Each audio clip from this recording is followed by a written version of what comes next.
The H7N9 virus raised its head several months ago when there were a number of patients that were infected with this in China.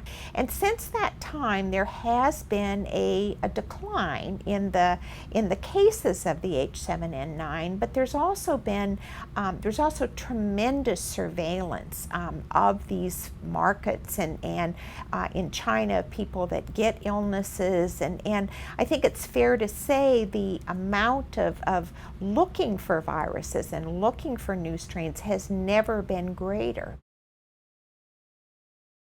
What we're worried about with H7N9 is that it will be able to be transferred from one person to another, and that when transmissibility comes, then that changes the game. It's sort of been transmitted from a bird or to one person, or maybe from one person to another, but by and large it's not been highly transmissible. It's not, the virus hasn't evolved to be really infectious. If we have a pandemic where 30% of the people die, I mean, that would be horrible. It would make the previous 1918 pandemic look like a Sunday school picnic.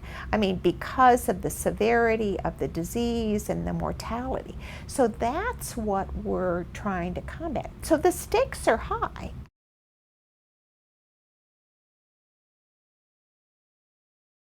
We just don't know quite yet whether it's going to be something or whether it's not. And I think that's kind of what we're seeing, is that there's tremendous interest, there's tremendous work trying to understand all the strains that are circulating, so that if indeed at a moment's notice it's clear that that is spreading, that strain is able to spread from one person to another, and it's causing severe disease, that we have the strain, that we then can begin to take that strain and make vaccines. And so that's sort of where we here at Vanderbilt are uniquely situated, because we have what's called a vaccine evaluation and treatment unit, a VTU.